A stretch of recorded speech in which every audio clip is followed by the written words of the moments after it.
Ya, oke. Mari kita sambung lagi kelanjutan dari novel Player Who Return After 10,000 Years. Ada alasan kenapa Yongju sangat membenci kultus iblis. Itu semua karena mereka menculik para player dan menjadikannya sebagai persembahan ataupun tumbal.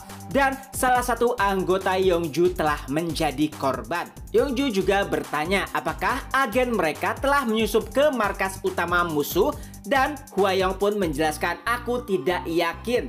Tapi kurasa itu hanyalah kantor cabang mereka. Aku juga bahkan tidak tahu apakah kantor pusat mereka berada di Korea ataupun bukan. Mendengar hal tersebut tentunya membuat Yongju terkejut. Ia pun berkata apa?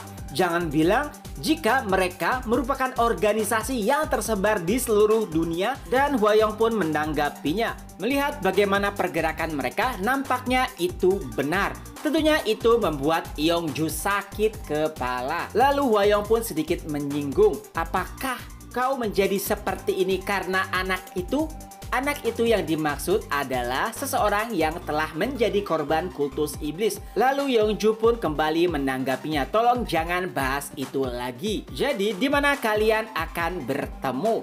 Dan Hwayong pun menjawab, kami akan bertemu dengan agen tersebut di Suwon, lebih tepatnya stasiun Hwaseo. Dan oleh sebab itu juga aku datang ke sini untuk meminta dukungan dari Guild Red Rose. Tentunya Yongju akan ikut membantu, tapi ada sedikit masalah karena tempat di mana mereka akan bertemu adalah stasiun Hwaseo, satu dari dua tempat di mana dungeon kelas S berada. Yang artinya ada kemungkinan jika Kang Woo juga berada di sana. Entah nantinya mereka akan bertemu atau tidak, tapi yang terpenting kali ini adalah mendapatkan bukti dari agen tersebut. Keesokan harinya, Kang Woo pun mulai bersiap untuk berburu di gerbang kelas S. Lalu Echidna pun menghampirinya menggunakan pakaian yang baru saja mereka beli tempo hari. Dan ia pun bertanya, Kang Woo, apakah pakaianku bagus? Dan tentunya Kang Woo menjawab, ya itu sangat cocok untukmu.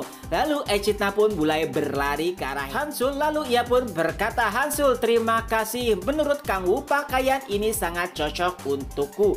Dan Hansul pun menjelaskan, ya karena kau cantik jadi semuanya akan cocok untukmu.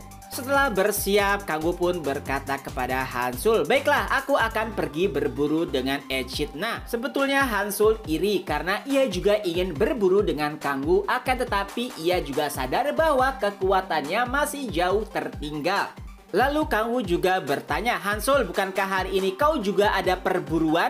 Dan Hansul pun menjawab, ya, aku akan berburu dengan Tuan Kim Si-hun dan yang lainnya. Lalu Kang Woo pun berpesan, jika kau menemukan monster yang belum pernah kau temui di dalam gerbang, maka larilah, jangan sampai kalian menghadapinya. Tentunya itu sangat berbahaya mengingat salah satu monster tersebut pernah menyerang party mereka dan tidak ada yang bisa melawannya kecuali Kang Woo. Dan tentunya Hansul juga setuju dengan pendapat tersebut. Sebelum benar-benar meninggalkan Hansul, Kang Woo pun berkata, tenang saja, beberapa hari ke depan mungkin aku akan ikut berburu dengan kelompok kalian. Mendengar hal tersebut tentu saja membuat Hansul senang. Ia pun menjawab, ya aku akan menantikan hal tersebut. Dengan itu Kang Woo pun meninggalkan Hansul. Beberapa saat kemudian akhirnya ia sampai di depan gerbang kelas S. Tapi ada satu hal yang membuat Kang Woo terganggu. Biasanya anggota Guild Hwarang yang menjaga di depan gerbang jumlahnya agak banyak. Tapi kali ini jumlah mereka begitu sedikit. Apakah Guild Hwarang sedang melakukan sesuatu? Dan pada akhirnya Kang Woo lebih memilih untuk mengabaikan hal tersebut dan memasuki gerbang. Di dalam gerbang, Kang Woo pun mengingat saran dari Yongju yaitu untuk menghindari danau. Oleh sebab itulah ia berpindah ke tempat lainnya dan menggunakan kekuatannya untuk mengamati monster-monster yang ada di sekeliling. Dan saat itulah ia merasakan monster ogre raksasa.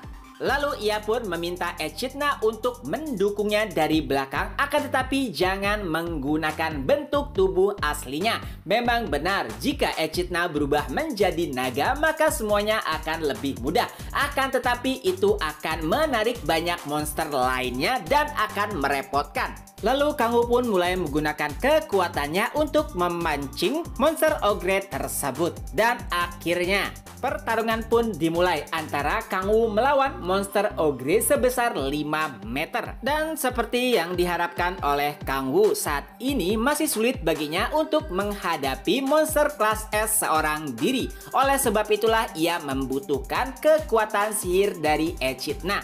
Beberapa serangan mematikan Kang Wu yang biasanya bisa membunuh monster dengan mudah, bahkan tidak terlalu menyakitkan bagi monster ogre tersebut. Hingga akhirnya setelah meluapkan seluruh kemampuannya dan juga bantuan dari Echidna, monster ogre raksasa tersebut pun tumbang. Dan muncullah notifikasi, selamat, Anda berhasil mengalahkan monster normal kelas S ogre raksasa level naik 1. Tentunya itu membuat Kang Wu terkejut. Hanya mengalahkan satu monster saja ia sudah naik level. Ternyata keputusannya untuk berburu di gerbang kelas S adalah keputusan yang tepat, apalagi dengan bantuan dari Echidna. Dan tak lama kemudian, Echidna pun menghampiri Kang Wu. Ia pun bertanya, "Kang Wu, apakah kau baik-baik saja?" Dan Kang Wu pun menjawab, "Ya, aku baik-baik saja." Melihat luka yang ada di tubuh Kang Wu, Echidna berusaha untuk menyembuhkannya. Tapi Kang Wu menolak karena ia bisa menyembuhkannya seorang diri. Tentunya itu membuat Echidna sedikit kecewa. Akan tetapi saat Kang Wu berkata jika Echidna sangatlah membantu, kekecewaannya pun mulai menghilang. Dan setelah menyerap monster kelas S tersebut, Kang Wu pun berkata, "Baiklah, mari kita berpindah tempat."